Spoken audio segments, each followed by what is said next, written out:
Halo guys, kembali lagi di channel ini, channel yang bakalan nge-review film-film terbaik untuk kalian semua sebagai rekomendasi. Dan film kali ini berjudul Eye for an Eye bagian kedua.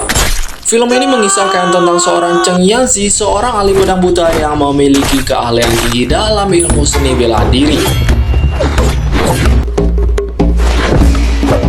Saat itu, Cheng Yazi secara tidak sengaja menyelamatkan Zhang Xiaoyu, seorang gadis kecil yang sudah kehilangan keluarganya karena dibantai. Karena desakan Xiaoyu yang masih kecil, Cheng Yazi pun terpaksa menjaga dan mengajarkannya sedikit tentang keahlian bela diri.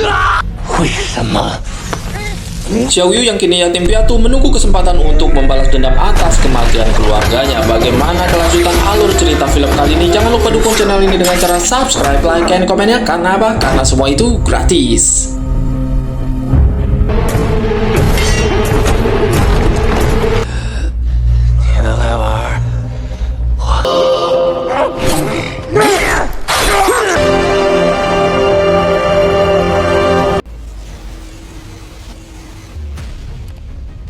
Di awal film kita diperlihatkan dengan sosok seorang pria buta yang bernama Perwira Cheng Yazi. Ia sedang mencari buronan kerajaan dan saat itu ia mendatangi arena sabung ayam karena menurut informasi yang beredar si buronan tersebut berada di sana. Dan aksi penangkapan tersebut berujung perkelahian dan memakan korban jiwa dikarenakan si korban melawan dan terpaksa Cheng Yazi pun membunuhnya.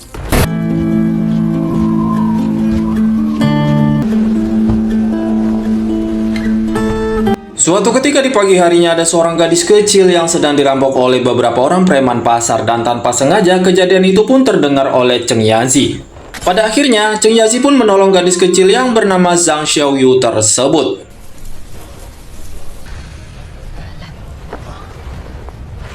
Namun kejadian di malam hari sangatlah miris yang dimana saat Xiaoyu mencuri makanan karena ia kelaparan, ia kepergok oleh si pemilik rumah. Namun si pemilik rumah justru berlaku baik kepada Xiaoyu. Dan di saat yang sama, tiba-tiba saja datanglah pejabat kerajaan yang bernama Li Jiulang.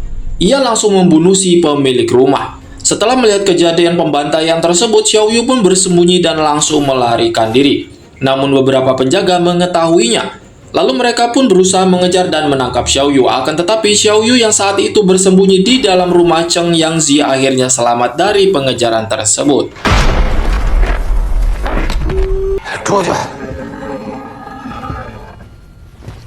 Namun nasib naas menimpa adik dari Xiaoyu yang saat itu sedang berada di luar rumah. Ia justru tertangkap dan dibunuh oleh para penjaga kerajaan karena mereka salah tangkap guys. Xiaoyu yang melihat kejadian itu merasa terpukul dan dendam. Ia hanya ingin membalaskan dendam, namun apalah daya, ia hanyalah seorang bocah kecil biasa. Sehingga Xiaoyu pun meminta Cheng untuk membalaskan dendamnya. Namun saat itu Perwira Cheng tidak mau dan menolak permintaan balas dendam tersebut. 说他一整 颠城卖鱼，两口子都住在船上。 Seperti hari-hari biasanya, meskipun Perwira Cheng ini buta, ia selalu berhasil menjalankan misinya dalam menangkap buronan kerajaan. Suatu ketika, Perwira Cheng tidak menyadari bahwa Xiaoyu selalu mengikutinya kemanapun ia pergi. Sempat terjadi insiden yang dimana kereta kuda yang mereka tumpangi terperosok ke jurang. Namun akhirnya, Perwira Cheng dan Xiaoyu pun selamat dari kecelakaan tersebut.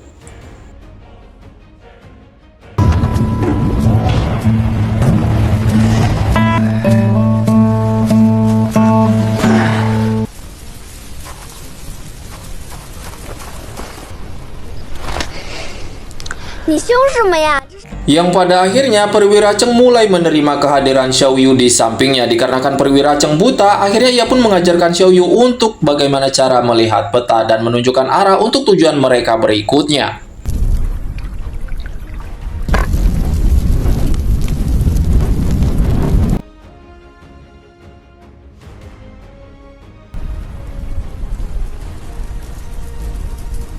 Pada akhirnya mereka pun sampai ke sebuah pasar yang dimana menurut informasi orang yang mereka cari ada di sana. Dan ternyata benar saja, dalam aksi penangkapan tersebut terjadi perlawanan, bahkan Xiaoyu pun hampir tewas terbunuh. Namun Perwira Cheng berhasil mengatasi keadaan tersebut dan membunuh kedua orang buronan yang mereka cari.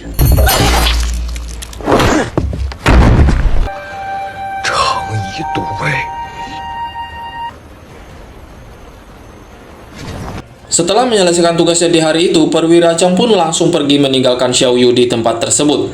Karena menurut sang perwira, apabila Xiao Yu selalu mengikutinya itu akan sangat berbahaya bagi keselamatan Xiao Yu. Namun ternyata, diam-diam Xiao Yu pun mengikuti Perwira Cheng yang saat itu pulang menggunakan kereta kuda. 叫我杀人吧。 Saat Perwira Cheng sampai di rumah, ia pun terkejut bagaimana mungkin si bocah perempuan ini bisa sampai lebih dulu. Singkat cerita, pada akhirnya Perwira Cheng mau merawat Xiao Yu dan mereka berdua pun bekerja sama dalam menangkap buronan kerajaan. Dan di sini Xiao Yu pun bertugas sebagai pengganti mata untuk dalam penglihatan Perwira Cheng. 把赏金存下来。你攒了很多钱吧？ Scene di keesokan malamnya saat mereka melewati sebuah tempat, tanpa sengaja Xiao Yu melihat aksi perampokan yang dilakukan oleh beberapa orang preman. Pada akhirnya, Xiao Yu pun meminta Perwira Cheng untuk menyelamatkan para korban yang sudah disandra.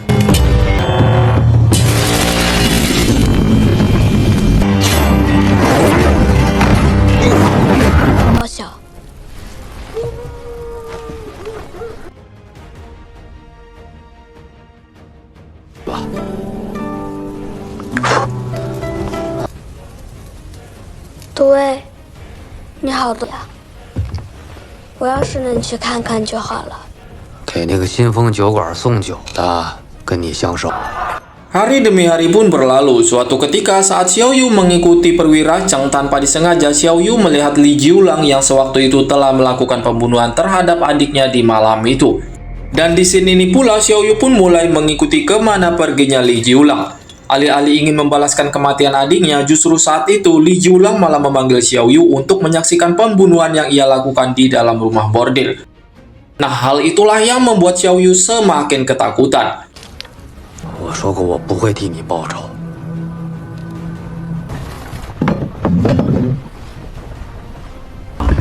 你小兔崽子，你给我站住！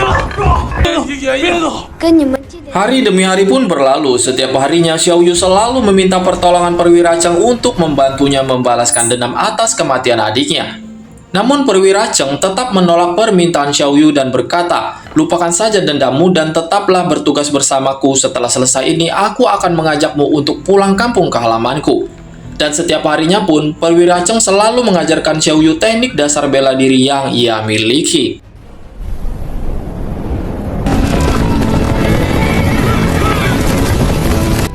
Ah! 他是最好的马。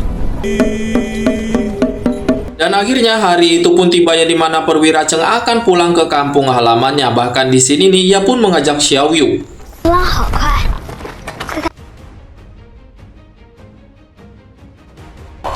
就有一条集市，我每天。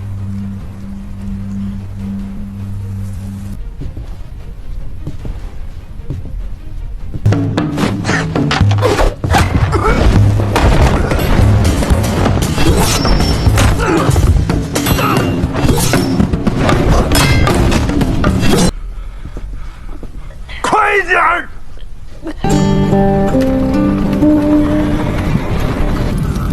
黑的，一直有什么不一样？有啊，嘴边大一点。 Namun saat di pagi harinya, ketika Perwira Cheng terbangun dari tidurnya, ia tidak mendapati adanya Xiao Yu di sampingnya. Dan ternyata di malam itu Xiao Yu hanya ingin membalaskan dendam dan pergi ke dalam istana secara diam-diam. Setelah mengetahui hal itu, Perwira Cheng pun langsung bergegas menyusul Xiao Yu yang saat itu sudah berada di dalam kerajaan. Karena Perwira Cheng sangat khawatir dengan keselamatan Xiao Yu. Ternyata memang benar saja kehadiran Xiao Yu yang berada di dalam istana diketahui oleh Li Jiulang, dan saat itulah Li Jiulang langsung menyiksa Xiao Yu. Tapi beruntung saja Perwira Cheng datang tepat pada waktunya, dan dia pun berusaha menyelamatkan Xiao Yu.